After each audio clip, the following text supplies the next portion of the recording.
With record numbers of asylum seekers coming to the UK since Rishi became Prime Minister, it becomes absurd for Rishi Sunak to claim that he has stopped any small boats. He's not stopped small boats, he's actually facilitated more small boats, and he's ensured that a lot of money was paid out to France to do what? Certainly not turn those small boats back. Now, Anne Widdicombe has got on her high horse and has gone on to GB News. She goes from one GB News to another GB News presenter because it seems that mainstream media doesn't really want to touch her, which is fascinating. And her argument is very simple, and I hear it a lot in the comment sections under here, and I'm sure there's going to be somebody who's going to repeat exactly what Anne Widdicombe has proposed. That is, that anybody who arrives in France is in a safe country and therefore should not need to leave France but should claim asylum in France because that's a safe country. Well, she could have said the same thing about when they passed through Germany, or when they passed through Poland, or when they passed through Turkey, or wherever they passed on the way to the Calais border. Now, on the one hand, she's quite right. These are safe countries. But on the other hand, if you follow her logic to its ultimate conclusion, that means nobody should ever claim asylum in Britain.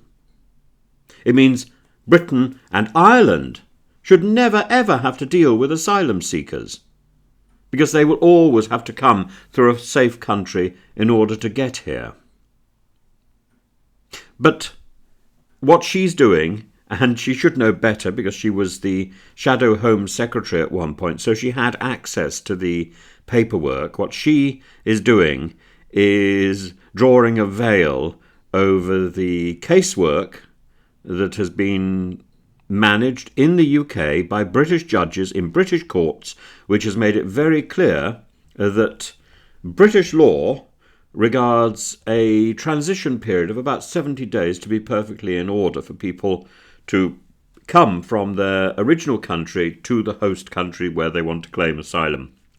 And under the 1951 Refugee Convention, they are perfectly within their rights. Now, if Anne Widdicombe and the people who want to leave comments below supporting her wish to change the 1951 Refugee Convention, I am all for that. That would require an international meeting, an international gathering, certainly a gathering of European countries on the European continent, and that would then be supported, among other things, by the European Court of Human Rights. Everything would then be in order. But without doing that, this is just rhetoric, table thumping, and sloganising, and Anne Widdicombe should know better.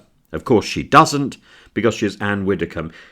I must remember not to say that when I was on television in The Circle, I used to use Anne Widdicombe as a code word for visiting the loo.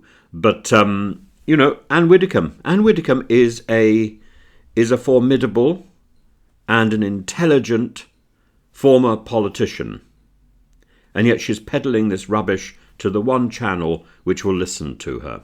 That tells you something, doesn't it?